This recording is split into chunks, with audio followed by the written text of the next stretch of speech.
J.V. Stalin. 2 courses. August 15, 1917. Source: Works, Volume 3, March to October, 1917. Publisher: Foreign Languages Publishing House, Moscow, 1954. The fundamental issue in the present situation is the war. The economic disruption and the food problem, the question of the land and political liberty are all component parts of the one general problem of the war. What is the cause of the disruption of the food supply? The prolonged war, which has disorganized transport and left the towns without bread. What is the cause of the financial and economic disruption? The unending war, which is draining Russia's energies and resources. What is the cause of the repressive measures at the front and in the rear? The war and the policy of the offensive, which demands iron discipline. What is the cause of the triumph of the bourgeois counter-revolution?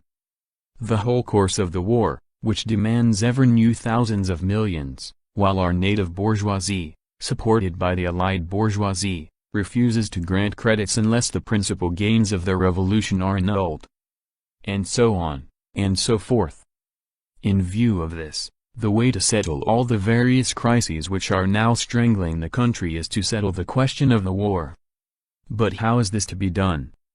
2 courses lie before Russia. Either continuation of the war and a further offensive at the front, in which case power must inevitably be transferred to the counter-revolutionary bourgeoisie, in order that money may be obtained by internal and foreign loans. Saving the country in that case would mean defraying the cost of the war at the expense of the workers and peasants, indirect taxes, to suit the Russian and Allied imperialist sharks.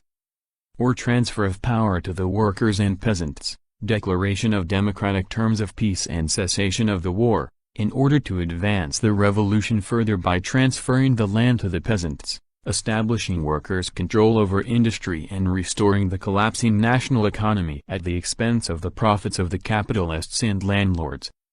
Saving the country in this case would mean delivering the workers and peasants from the financial burden of the war at the expense of the imperialist sharks.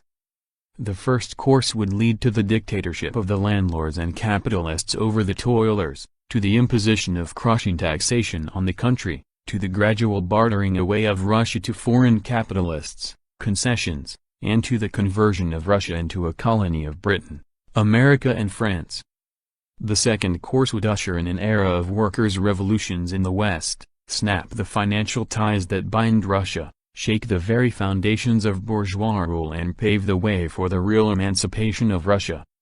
These are the 2 courses. They reflect the interests of 2 opposite classes, the imperialist bourgeoisie and the socialist proletariat. There is no third course. To reconcile these 2 courses is as impossible as it is to reconcile imperialism and socialism. The course of compromise, coalition, with the bourgeoisie is doomed to inevitable failure.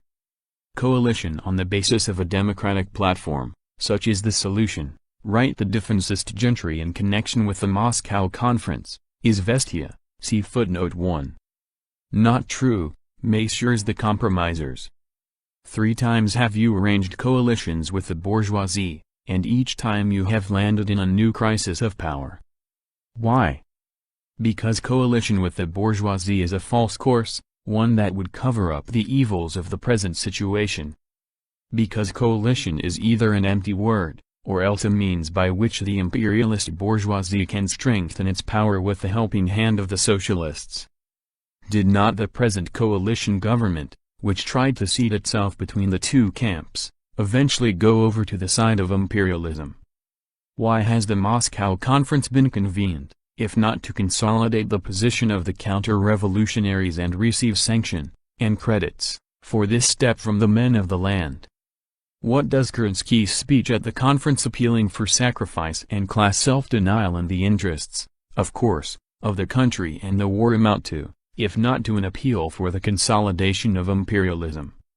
And what about Prokopovich's statement that the government will not tolerate interference of the workers' control, in the management of the factories? What about the statement by the same minister that the government will not introduce any radical reforms in the sphere of the land question?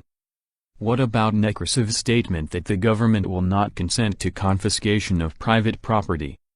What is all this, if not directly serving the cause of the imperialist bourgeoisie? Is it not obvious that coalition is only a mask suitable and profitable to the Milyakovs and Ryabushinskis? Is it not obvious that the policy of compromise and maneuvering between the classes is a policy of deceiving and fooling the masses? No, messieurs the compromisers, the time has come when there can be no place for vacillation and compromise. There is already definite talk in Moscow of a counter-revolutionary conspiracy. The bourgeois press is resorting to the tried and tested method of intimidation by spreading rumors about the surrender of Riga. See footnote 2. At such a moment you have to choose. Either with the proletariat, or against it. By boycotting the conference, the Petrograd and Moscow proletarians are urging the course that will really save the revolution. Heed their voice, or get out of the way. Proletary, number 2, August 15, 1917. Notes. 1. Izvestia, Gazette, of the Petrograd Soviet of Workers and Soldiers Deputies was a newspaper which began publication on February 28, 1917. It became the organ of the Central Executive Committee of the Soviets of Workers and Soldiers Deputies when the latter was constituted at the First All-Russian Congress of Soviets, and, beginning with its 132nd issue, August 1, 1917, appeared under the name of Izvestia of the Central Executive Committee and Petrograd Soviet of Workers and Soldiers Deputies. The paper was controlled by the Mensheviks and Socialist Revolutionaries and conducted a bitter fight against the Bolshevik Party, but on October 27, 1917, after the Second All-Russian Congress of Soviets, it became the official organ of the Soviet government. In March 1918 its editorial offices were transferred from Petrograd to Moscow when the All-Russian Central Executive Committee and the Council of People's Commissars removed to the latter city. 2.